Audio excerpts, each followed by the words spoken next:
안녕하세요. 오늘도 사연살롱을 찾아주셔서 감사합니다. 9살 아들을 키우는 40대 이혼한 여자입니다. 저는 어릴 때부터 글쓰기를 좋아했어요. 다른 아이들은 죄다 나가서 놀 때 저는 이상하게도 그런 건 하나도 재미가 없었고 책을 보거나 혼자 습작을 하는 것이 훨씬 재밌었어요. 그래서인지 어릴 때 저는 남들보다 글쓰기를 잘해 상장도 많이 받았고 부모님은 물론 선생님들도 저에게 항상 우리 주인은 커서 글 쓰는 사람이 되면 되겠다 라고 말씀하곤 하셨죠. 어린 마음에도 주변의 기대를 한몸에 받는 기분이 나쁘지 않았고 제 스스로도 저라면 잘할 수 있을 거란 자신감이 넘쳐 흘렀더랬죠. 저는 대학에 진학해 국문학을 전공했어요.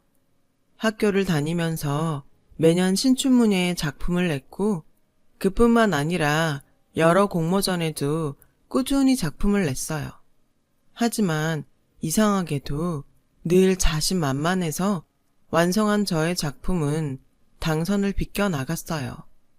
주변에서는 저를 위로하기 위해서인지 천재가 아니고서야 어린 작가의 작품이 당선의 문턱을 넘긴 어렵지 않겠냐고 이야기하더라고요. 제 스스로 저를 너무 높이 평가해서일까요? 그 말이 하나도 위로가 되지 않았어요.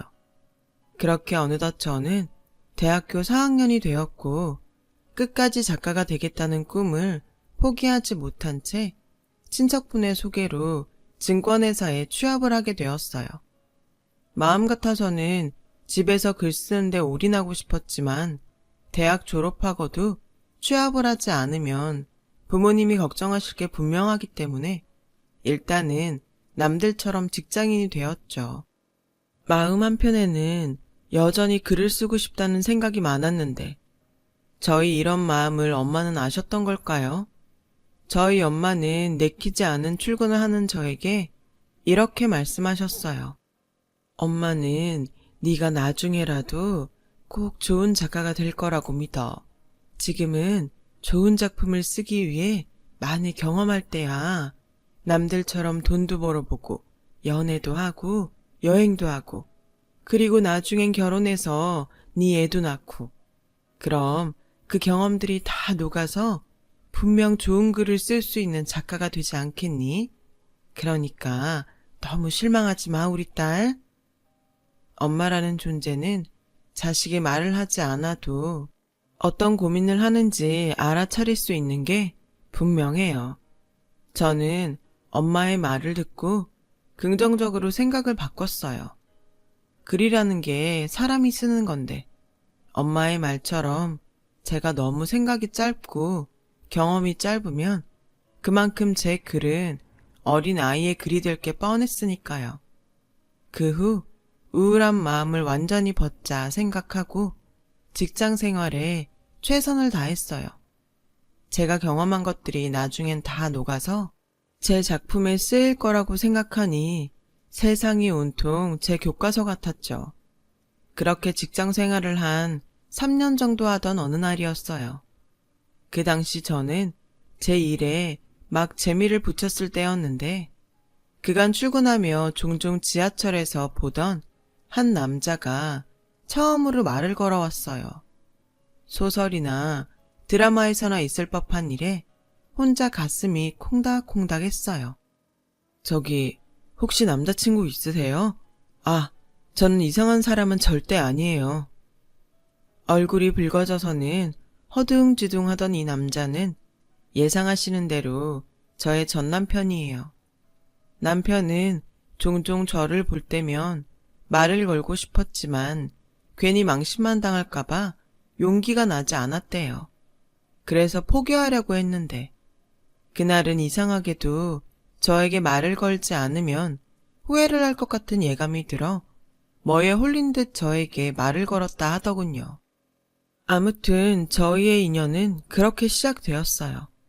남편의 그런 갑작스러운 고백으로 바로 사귀는 사이가 된 건 아니고 조금씩 서로를 알아가며 천천히 연인 사이가 되었죠.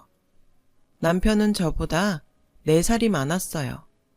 저와 비슷한 직장인이었고 서로 회사는 달라도 퇴근하고 만나 서로의 고충을 나누며 조언을 주고받으니 그건 그거대로 참 재밌더라고요. 무엇보다 저는 남편의 긍정적인 마인드가 좋았어요. 제가 하루 종일 고민하던 일도 남편의 이야기를 들으면 별거 아닌 것처럼 느껴질 정도로요. 그리고 남편의 또 다른 장점은 여자친구인 저에게 큰 간섭을 하지 않는다는 거였어요.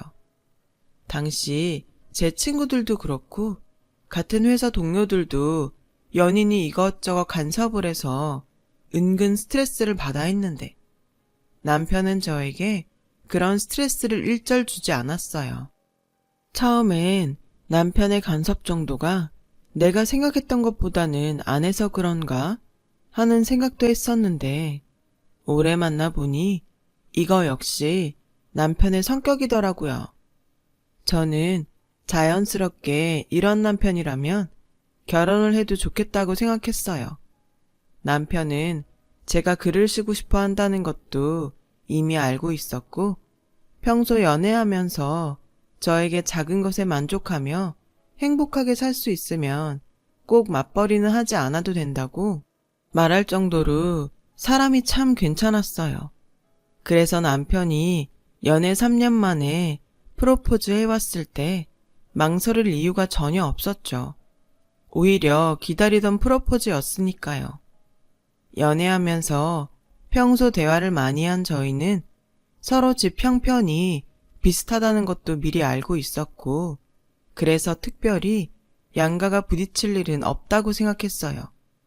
그런데 시집은 시집이라고 상견례 자리에서 처음 뵙는 예비 시어머니는 이상하리만큼 고개를 빳빳이 들고 저에게 이렇게 말씀하셨어요. 난 여자도 능력 있으면 나가서 벌어야 한다는 주의다. 요즘 같은 세상에 남녀 구분하며 일하는 것도 이상하지 않니? 듣자 하니 요즘은 결혼도 반반 결혼한다더라. 물론 제가 결혼하고 직장을 그만두고 집에 있겠다고 생각한 건 아니었어요. 하지만 차차 아이가 생기면 집에서 살림하며 글을 쓰고 싶다고 생각했기에 시어머니 말씀이 마음에 걸리더라고요. 그때였어요. 엄마, 우리가 알아서 할게요. 그래, 당신 너무 며느리 시집 오기도 전에 부담 주지 마. 애기 생기면 당신이 봐줄 거야. 그거 아니면 이래라 저래라 하는 거 아니야. 내가 뭐라고 했다고 이래요? 요즘은 다 육아휴직 쓰고 애 키우면서 회사만 잘 다녀요. 안 그러니? 엄마, 요즘은 남자도 육아휴직 많이 써요. 그건 저희가 그때 맞춰서 알아서 할게요. 어머, 남자가 그걸 왜 쓰니? 보는 눈도 있는데. 여보, 이제 그만해. 저희 부모님과 저는 마치 투명인간이 된 듯 남편과 예비 시부모님의 대화를 지켜봤어요. 그러자 저희 아빠는 이대로 두면 안 되겠다 싶으셨는지 나서서 상황을 수습하셨어요. 사돈, 아드님이 아주 현명하네요. 그런 문제들은 아이들 몫으로 남겨두시죠. 안사돈 말씀대로 요즘은 저희보다 애들이 더 잘하고 알아서 하더라고요. 오늘은 반가운 날이니 좋은 마음으로 식사하시죠. 저희 아빠 덕에 상견례의 자리는 잘 마무리되었어요. 하지만 제 마음은 이제부터가 시작이었고 요즘 세상 찾던 시어머니는 혼수 준비하는 저에게 옛날 고리짝 같은 반상기, 은수저까지 모두 다 해오라고 주문하셨어요. 그리고 주변 친척들에게도 이불을 돌려야 한다며 목록을 주시는데 전혀 생각하지 못한 지출이라 당황스러웠어요. 남편은 혼수 때문에 고민하는 저를 보고 당장 자기 어머니한테 전화를 걸어 친척들에게 이불을 돌리실지 반상기며 은수저를 받으실지 고르라고 옆에서 듣는 제가 다 무섭게 말하더라고요.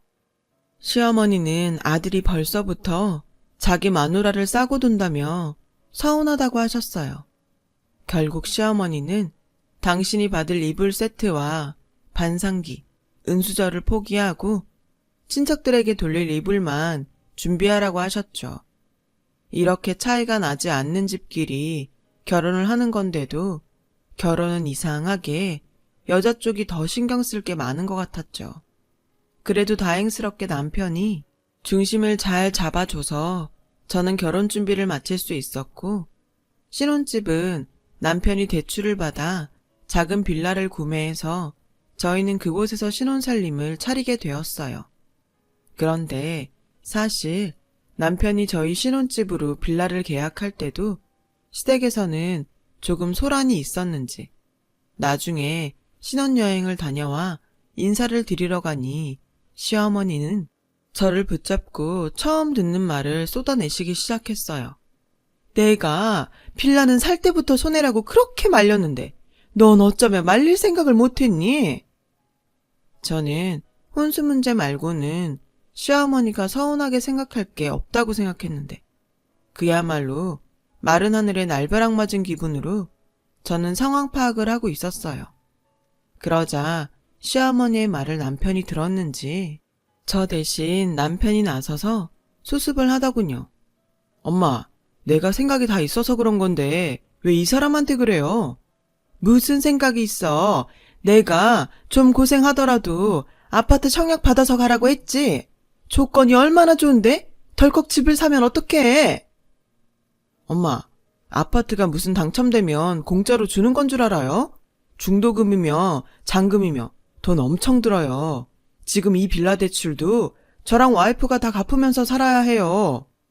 아니, 아파트야 사기만 하면 오를 텐데. 그리고 니들 둘이 벌잖아. 무슨 걱정이니? 그깟 대출금 둘이 벌어 갚으면 되지. 어허, 돈 하나 보태지 않았으면 조용히 해, 이 사람아. 지들이 좋다고 한 걸 왜 뒷북이야? 오히려 난 잘한 것 같다. 남의 집 살면서 이사하면 애는 언제 낳니? 잘했어. 이제 둘이 결혼도 했으니 차차 자손도 보고 니들 즐겁게 살아. 꼭 말을 저렇게 해서 나만 나쁜 시비 만들지. 에휴. 저는 시어머니 따라 한숨이 절로 나왔어요. 제대로 숨도 못 쉰다는 말이 이런 거더라고요. 저는 집에 돌아오는 길에 남편에게 왜 어머니 말대로 하지 않았는지 물어봤어요. 그러자 남편은 지금 우리 집은 내가 벌어서 혼자 대출금 갚아도 충분한데 엄마 말대로 아파트에 가면 나도 자기도 같이 벌어서 내야 하잖아. 당신 글 쓰고 싶다며 그냥 욕심만 내지 않으면 지금 우리 집도 충분히 넓고 좋다고 생각했어. 저는 남편의 말을 듣고 아까 시댁에서 답답했던 속이 시원하게 내려가는 것 같았어요. 그리고 내가 남자 하나는 정말 잘 골랐다 하는 생각이 절로 들면서 남편에게 너무 고마웠어요. 그 순간은 앞으로 평생 이 남자와 소박하고 작은 것에도 만족하며 살아야겠다고 다짐했죠. 그렇게 결혼하고 2년 정도 직장 생활을 더 했고 임신 후 출산에 임박해서 다니던 회사를 그만뒀어요. 그리고 정말 기가 막히게 제가 직장을 그만둔 이후 남편은 완전히 다른 사람처럼 변하기 시작하더라고요. 남편은 현실적으로 생각해 저희 수입이 줄어든 만큼 더 벌 수 있는 회사로 이직을 한다고 했어요. 그 말을 듣는데 어쩐지 좀 미안한 생각이 들었고 그래서 전 너무 무리하지 말고 내가 더 많이 줄일게 라고 말했는데 애도 태어났는데 여기서 더 줄일 게 어딨어. 괜찮아. 내가 더 벌 수 있어. 남편의 말에 고마워해야 하는데 저는 마음이 불편했어요. 그래서 회사 다녔을 때 경험을 바탕으로 안전한 주식에 투자를 조금씩 했어요. 공과금 정도 벌 수 있으면 좋겠다는 소박한 마음으로요. 그리고 악착같이 독서와 습작을 하고 작은 공모전이라도 참여하는 등 저는 저대로 제 수입 창출을 위해 노력하면서 살고 있었죠. 그런데 이직에 성공한 남편은 소박하게 작은 것에 만족하며 살자고 하더니 회사 사람들과 어울려 골프를 배운다며 그 비싼 골프 장비를 사들이지 뭐해요. 그리고 함께 밥 먹을 때면 은근히 동료 와이프 이야기를 하며 저와 비교하는 말을 하기 시작했어요. 우리 회사에 강 과장님 계시거든? 그 와이프가 학교 선생님인데 우리 부서에 이번한 승진한 김대리가 결혼하는데 와이프가 대기업 다닌대. 처음엔 대충 그러냐고 이야기하고 말았지만 횟수가 늘어나면서 제 자격지심인지 남편의 말이 불편하기 시작했어요. 그래서 한 번은 남편에게 나도 다시 회사 다닐까? 당신 혼자 버는 건 역시 좀 힘들지? 라고 말했고 남편은 됐어. 당신은 당신 좋아하는 글이나 써. 우리는 뭐 남들처럼 비싼 아파트에 사는 것도 아니고 애한테 비싼 사교육 시킬 것도 아니니까 나 혼자 벌어도 괜찮아. 라고 말하더라고요. 분명 남편의 말은 괜찮다 였는데 저는 은근 남편이 비아냥거리는 것 같아서 기분이 상했고 그 후 저희 부부는 조금 거리가 생기기 시작했어요. 그런데 어느 날부터 남편은 백화점에서 명품 가방이며 신발, 그리고 옷들을 사오는 거예요. 차도 외제차로 바꿔야 한다며 한동안 혈안이 되어 있지 뭐예요. 그런 남편을 보고 불안한 마음이 덜컥 들었어요. 자기야, 요즘 무슨 스트레스 있어? 요즘 영 다른 사람 같아. 예전엔 몰랐는데 이젠 나도 나이가 있잖아. 사람들이 은근 보이는데 투자하는데 다 이유가 있더라. 요즘 밖에서 운전하면 국산차는 끼워주지도 않아. 나 오늘도 집에 오는데 안 끼워져서 얼마나 돌아왔는데. 남편의 그런 변화는 고스란히 카드값과 신규 대출로 저에게 다가왔고 이대로는 안 되겠다 싶어서 복직을 생각하며 당장 파트타임 아르바이트를 시작했어요. 남편은 어디 가서 푼돈 벌어오지 말고 집에서 글이나 쓰라고 하는데 이젠 그 말도 짜증이 나더라고요. 이게 다 당신이 안 하던 사치를 해서 그런 거잖아. 지금이라도 정신 차려. 사치 아니라니까. 예전엔 젊고 어리니까 사람들이 성실하다고 생각해 줬는데 이젠 궁상 맞다고 생각해. 직장 생활도 다 사람 상대하는 일인데 자기는 내가 궁상이나 떠는 사람으로 보였으면 좋겠어? 능력으로 인정받을 생각을 하지 않고 남편은 계속 그렇게 보이는 것에 신경을 썼어요. 그리고 그 무렵 설상가상으로 아들아이가 폐렴으로 입원을 했고 그나마 다니던 파트타임도 그만둘 수밖에 없었죠. 아픈 아이를 보며 저는 생각했어요. 어디서부터 뭐가 잘못됐을까? 하고요. 짙은 한숨으로 병실에 앉아 있는데 옆에 저처럼 아이의 병간호를 하고 있는 어떤 아주머니가 저에게 힘드냐며 복도에 나가서 커피 한잔 하겠냐고 말을 걸어주셨어요.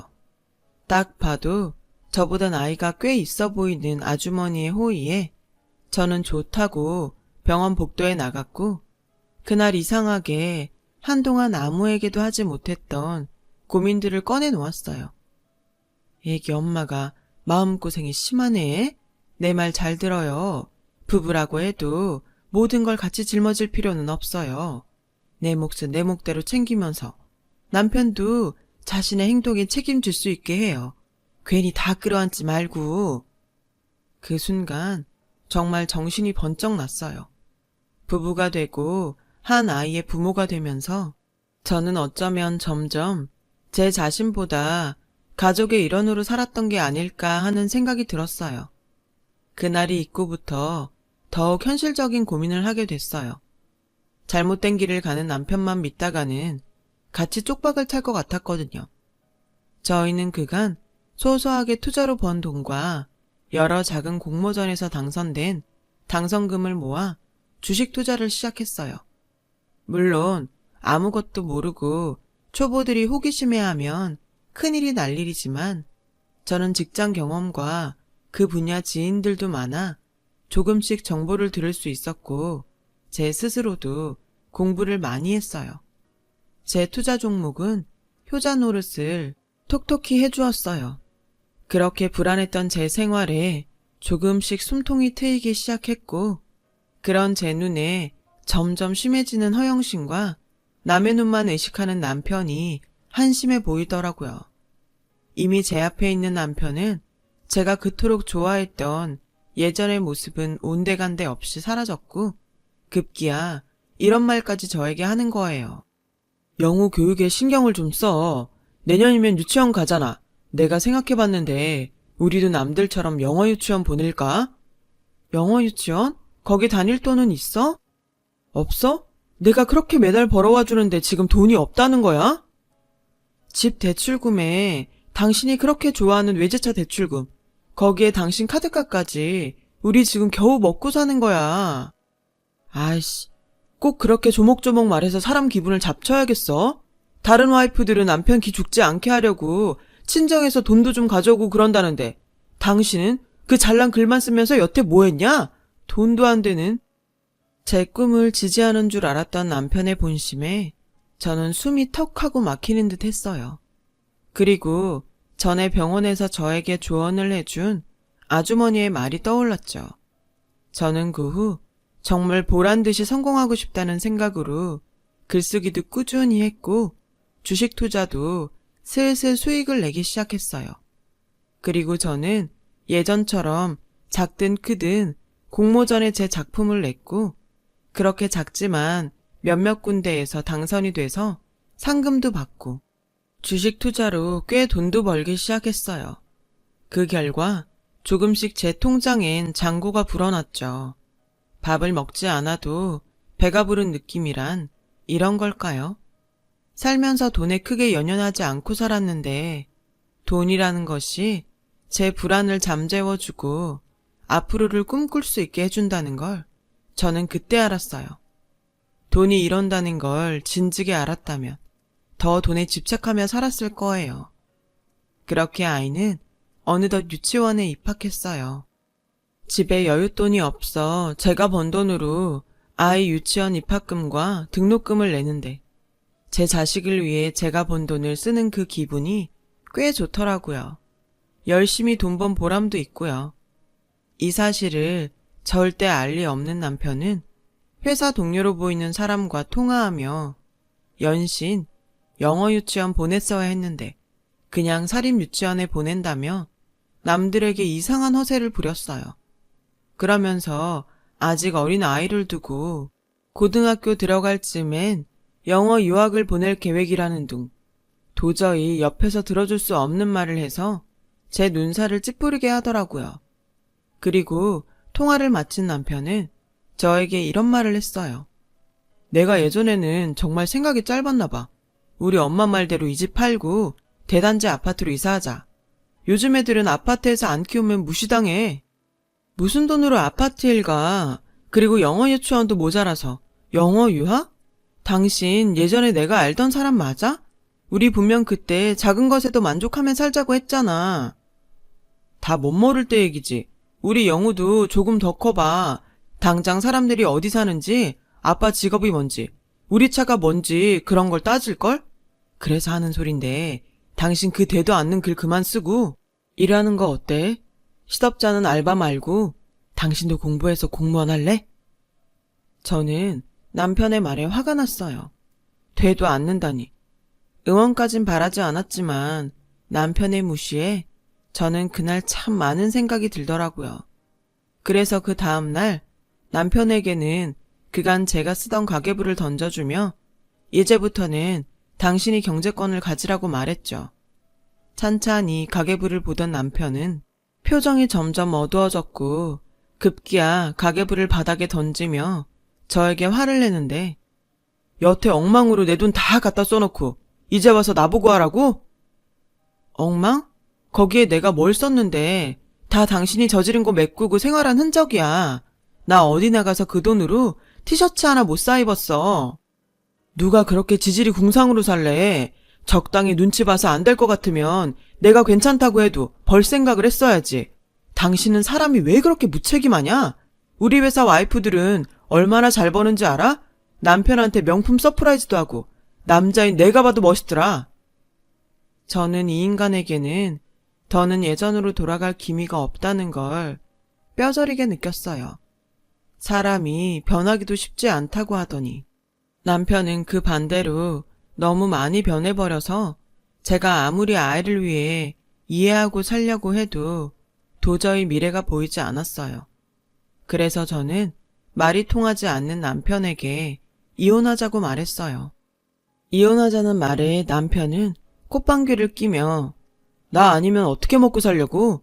그냥 홧김에 그러는 거면 나 하나도 안 무서우니까 그만해. 당신 뭐 할 줄 알아? 당신 같은 사람 요즘 회사에서 뽑아주지도 않아. 글쎄, 이러는 거예요. 저는 더는 기가 차서 듣고 싶지 않았어요.